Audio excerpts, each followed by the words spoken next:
Bandeirantes acontece.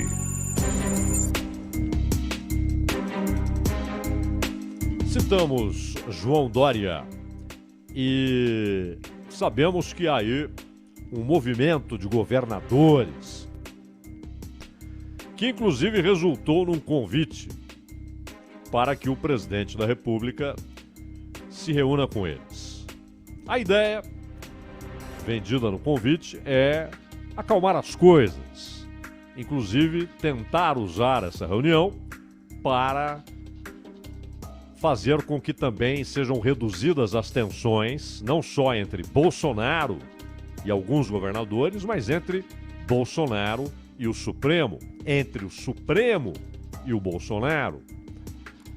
E, no entanto, parece difícil que isso ocorra. É claro que vai depender do Bolsonaro, não é? O presidente está sendo convidado, ele aceita ou não o convite dos governadores. E há uma matéria, uma reportagem da Folha de São Paulo que traz a informação de que na avaliação de alguns ministros, Bolsonaro não vai aceitar o convite. A reportagem não cita os ministros, não cita o que eles chamam aqui, inclusive, de colaboradores do palácio, colaboradores palacianos. Mas não imaginam que tenham redigido algo como obra literária. É uma reportagem. Então eles ouviram pessoas lá dentro do palácio dizendo que o Bolsonaro provavelmente dirá não a esse convite. Há problemas. Alguns com Eduardo Leite, muitos com João Dória. O ofício foi enviado pelo Fórum dos Governadores depois da reunião de segunda-feira, agora, dia 23. E não houve retorno, pelo menos não formal, do Palácio do Planalto. Talvez algum governador que se dê bem com o presidente já ouviu, não vou nesse troço, ou vou. Mas o Ibanez Rocha, que é o presidente desse colegiado de governadores, disse que ainda não houve resposta formal. Aqueles que querem a reunião, porque alguns não querem. Eles não querem. Eles querem o convite, a notícia do convite, a informação. Governadores querem apaziguar.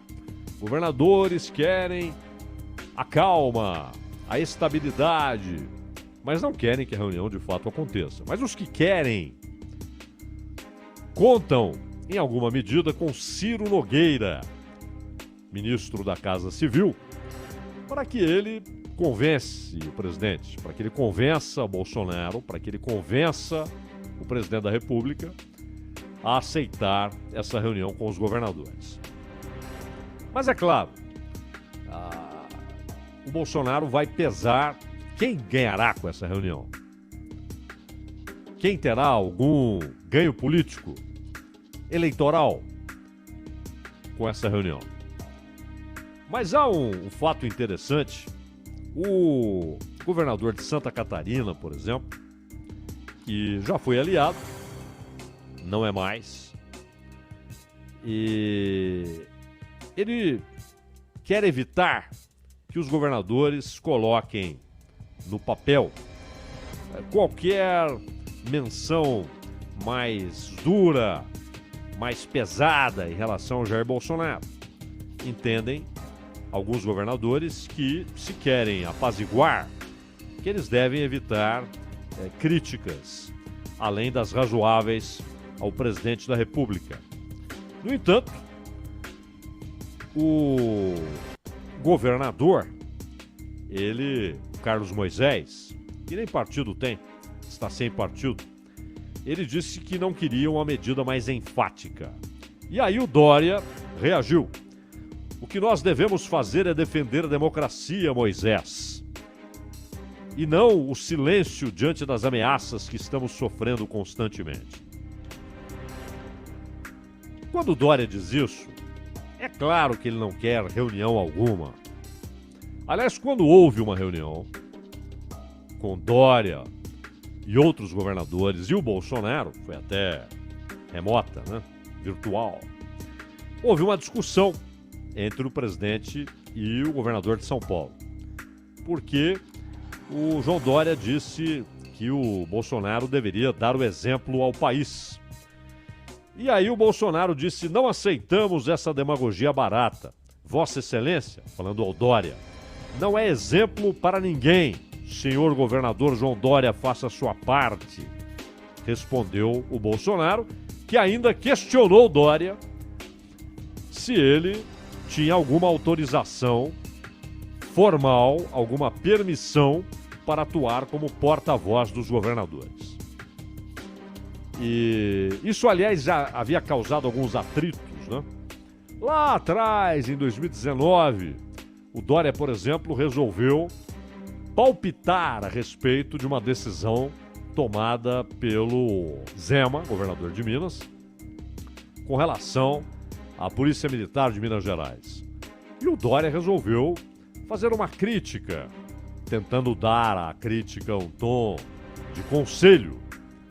E a resposta foi duríssima, né? O Zema disse que o Dória estava se metendo em território alheio e que ele não tinha nada a ver com aquele assunto. Era um assunto dos mineiros e não de João Dória.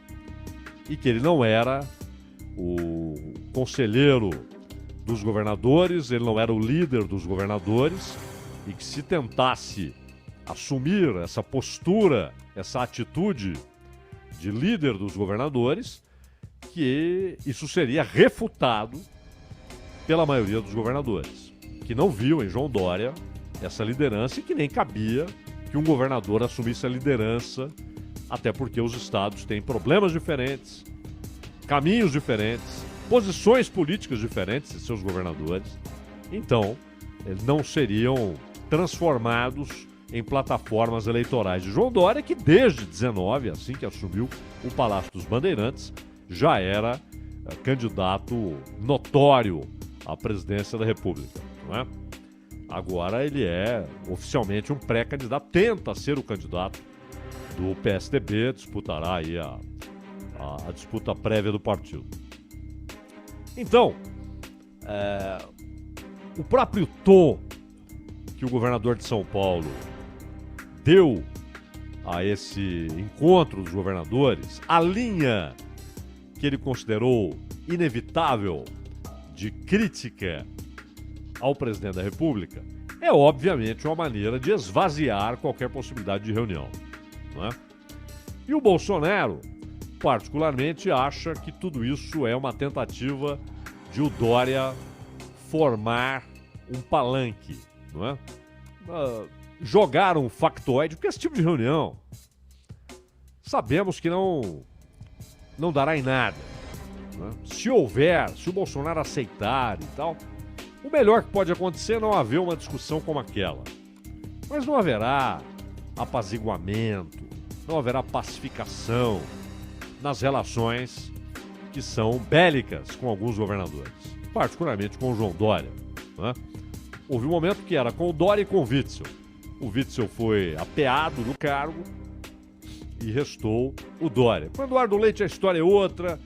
O Eduardo Leite, inclusive, está sempre aí explicando o seu voto no Bolsonaro lá em 2018 e tal.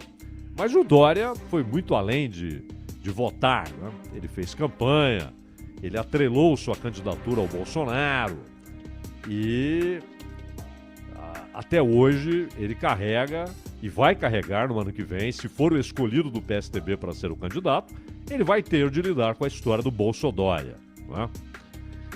O Dória aqui tenta, neste momento, ele tenta ser aquilo que estão tentando tornar realidade. É uma coisa meio plastificada, né? Uma coisa meio pasteurizada, forçada, forjada por parte da imprensa e por parte dos políticos. A história da terceira via. E o Dória quer ser o representante dessa terceira via e começa, além de continuar batendo no Bolsonaro, ele volta a alguns discursos que usou em 2018, batendo também no PT. Ele chegou até no primeiro semestre a ter uma relação quase amigável, né? com o PT, porque naquele momento ele privilegiava a crítica ao Bolsonaro. E fez alguns acenos até que foram recebidos com reservas e desconfiança pelo PT. Mas, ainda assim, haveria de chegar o momento, e chegou, em que ele, para tentar se firmar como o cara da terceira via, essa coisa, insisto, meio plástica, artificial, pasteurizada, né? Sem ser o resultado de um movimento político, mas uma coisa estabelecida de cima para baixo, né? Precisamos de uma terceira via. Aí, vamos ter um movimento da terceira via. Olha, tem o Mandetta. Tem o Dória. Tinha o Hulk, que percebeu que, de novo, era hora de espantar ali, jogar um detefon na mosca azul e tratar da própria vida, né? Escapar da gelada em que estava se metendo. Ficou o Dória, sempre tem a menção ao Moro, que é cada vez mais uma candidatura abstrata, né? Que alguns fomentam, sai nas pesquisas, o nome dele aparece, mas não há qualquer movimento ou fala de Moro se apresentando como candidato. Quando muito, um apoiador dessa coisa artificial da terceira via. O Moro também embarcou nessa de terceira via e dá-lhe elogio ao Dória, dá-lhe elogio ao Mandetta, né? E o Mandetta, convenhamos, é claro que política é um troço estranhíssimo, eleições são estranhíssimas, porque às vezes acontecimentos inesperados, circunstâncias que não eram previstas, elas acabam produzindo um candidato que pode ganhar uma eleição quando 6 meses, 7 meses, 8 meses antes não tinha a menor chance, nem era conhecido no país. Aconteceu isso com o Collor. E olha que era uma eleição cheia de figuras nacionalmente conhecidas, né, com história na política. De repente, as circunstâncias favoreceram aquele sujeito desconhecido que virou presidente da República. Desconhecido na maior parte do país, embora conhecidíssimo, é óbvio, em Alagoas. Ele era governador de Alagoas, conhecido em alguns estados do Nordeste, não em todos, mas tornou-se figura nacional e ganhou eleição. Algo muito rápido. Mas eram as circunstâncias. E política tem isso.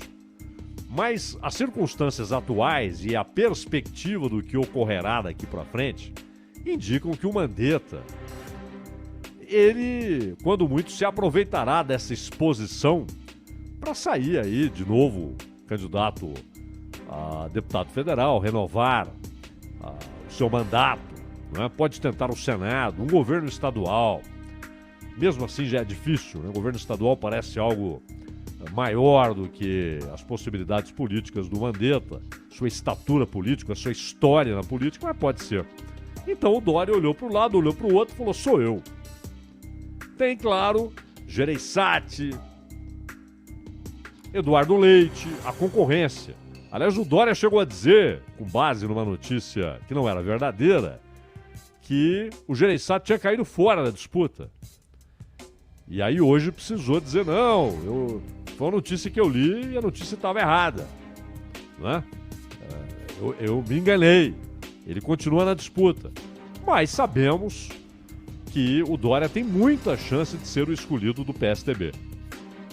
E todos os movimentos que ele faz, seja em relação à vacina, seja em relação à reunião de governadores, cada palavra, cada expressão que vem desde lá de Brasileiros de São Paulo, né? Tudo isso é pensado e pesado para ser um trunfo eleitoral. E, claro, Dória tem uma grande dificuldade pela frente. Ganhar eleitores no Nordeste, ganhar eleitores no Sul, no Centro-Oeste, Ele não tem esse eleitorado. E uma dificuldade adicional: aumentar sua popularidade, seu apoio em São Paulo. É bom lembrar que no segundo turno, em 18, ele perdeu na capital, ganhou no interior. E hoje há um desgaste do Dória no interior. E permanece o desgaste na capital. Ele ganhou alguns pontos com a Coronavac, ganhou alguns pontos com os embates com o Bolsonaro, mas ele tem uma situação eleitoral, as pesquisas mostram isso, que não é alentadora, não é? Agora, os governadores também mencionam aí a história do 7 de setembro e dos policiais militares. Houve aquele caso específico de um coronel da Polícia Militar em São Paulo. E não há muita dificuldade em compreender que quem está na ativa não pode assumir compromissos eleitorais partidários e levantar bandeiras políticas. Essa é uma peculiaridade de Forças Armadas. E aqui Forças Armadas não só as oficialmente assim chamadas, né, constituídas por Exército, Marinha e Aeronáutica, mas também as chamadas Forças Auxiliares, porque é isso que as polícias militares são em relação às Forças Armadas Federais. Elas são forças auxiliares. Então, como disse o próprio Mourão, estão sujeitas, embora com uma diferença aqui e outra ali na legislação de cada estado, mas estão sujeitas a esse princípio. Tudo bem, isso não impede que um policial militar, à paisana, participe de manifestações sem a farda. Claro que pode, ele é um cidadão antes de ser um policial militar profissional. Ele é um cidadão, ele paga impostos, ele vota, então ele tem direito de se manifestar como cidadão. Outra coisa é quem está na reserva.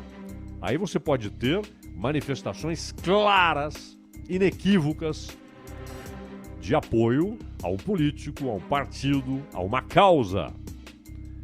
Seria interessante que esses governadores e também que as redações entendessem por que essa efervescência política nos quartéis das polícias militares. Porque, lamentavelmente, a maioria dos governadores trata mal a sua polícia militar, a sua polícia civil. Trata mal não só com salários baixos.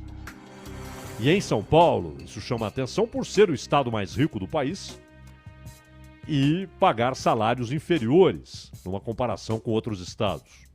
Não é também a questão da isonomia com o Distrito Federal, que paga bem, então é uma referência para as polícias estaduais, civis e militares no país inteiro. Então não tratam mal só com salários baixos. Tratam mal porque não dão apoio. Porque é aquela história. Sabemos todos que o Brasil é um país de alta criminalidade. O Brasil é um país de números indecentes, altíssimos, elevadíssimos de assassinatos, com variações de um ano para o outro, até porque, e aí o governante bate no peito, né? Caiu o número. Muitas vezes caiu porque é um momento de trégua entre facções. Tem nada a ver com a ação de governo. A legislação brasileira é ruim e o policial, aquele que sai dia após dia com equipamento, e aqui em São Paulo o equipamento é melhor, armamento melhor, equipamentos de proteção são melhores, os equipamentos são melhores, mas há estados em que os coletes são imprestáveis. Coletes, né? É o que pode separar o sujeito da morte. Pode ser a divisa entre morrer ou viver. Não é? E eles saem exatamente como a face armada do Estado. Seja em nível federal, Forças Armadas, Polícia Federal, seja em nível estadual, Polícia Militar, Polícia Civil. Eles são a face do Estado e o braço capaz do Estado para enfrentar a desordem, para enfrentar a criminalidade, a anomia. E olha que o Brasil é um país que vive resvalando na anomia. Quando a lei cai em desuso, cai na indiferença, quando ela é motivo de deboche. Até porque temos governantes que muitas vezes não cumprem leis. Isso é um estímulo psicológico, emocional, para que a sociedade fala, bom, nem eles cumprem as leis. Ser policial no Brasil não é moleza. Não é moleza. Ah, em Londres, olha só, eles nem andam armados. Agora até estão andando armados, né, por causa de alguns atentados que ocorrem com uma frequência maior, uma preocupação que tem ocorrido. Mas no Japão, olha, em Tóquio, não andam armados, a não ser, claro, quem vai lá enfrentar a máfia, né, que são grupos especializados da polícia japonesa. Mas olha os números de assassinatos por ano no Japão, na Inglaterra, e comparem com os números no Brasil. A polícia enfrenta essa guerra não declarada, mas reconhecida, que é sempre mencionada em crônicas, em reportagens. Ela enfrenta e ela se sente desprotegida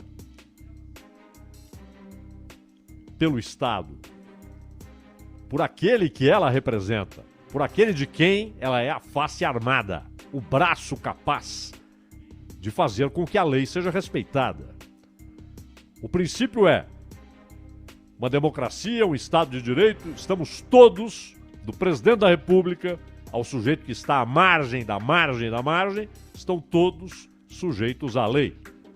É o império da lei. Ora, quem garante o cumprimento da lei?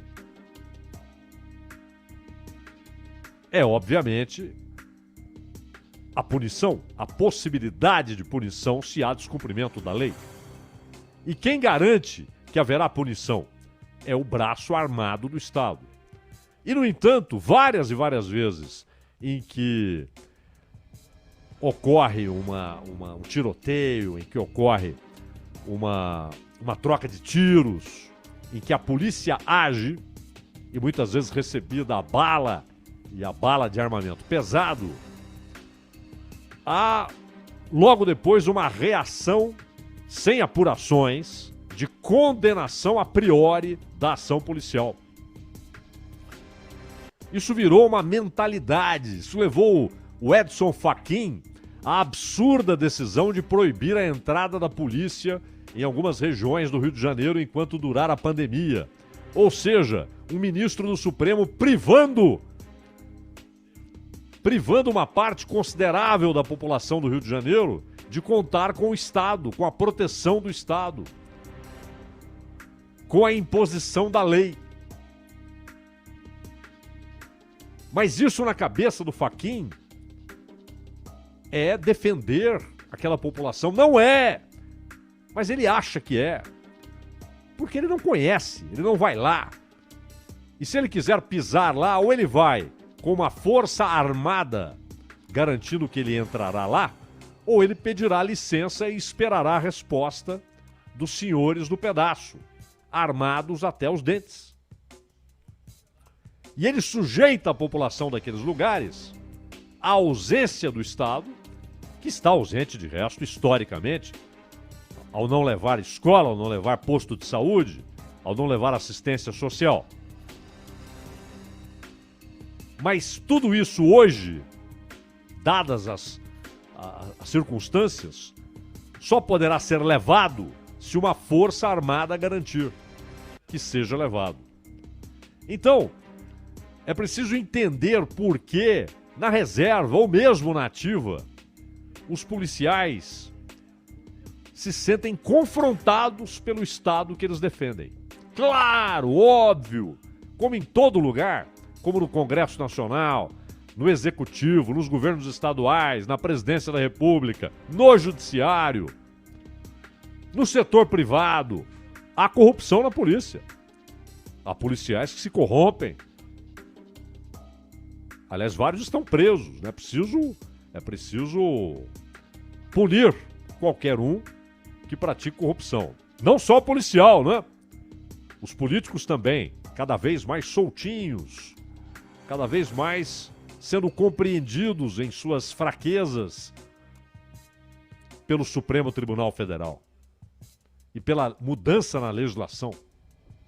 A legislação é cada vez mais propícia. Inclusive essa reforma político-eleitoral que fizeram aí aumenta em muito a chance de corrupção. Mas há corrupção policial.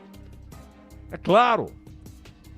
Há uns que usam a farda para crimes, para cometerem crimes. E como qualquer crime tem de ser punido, é óbvio. Mas a maior parte, isso é claro, é óbvio. E por fim, que não tem nada a ver com isso, só queria fazer aqui uma menção a duas declarações. Essa é uma semana de datas históricas, né? No dia 24 de agosto de 54, infelizmente, Getúlio tirou a própria vida.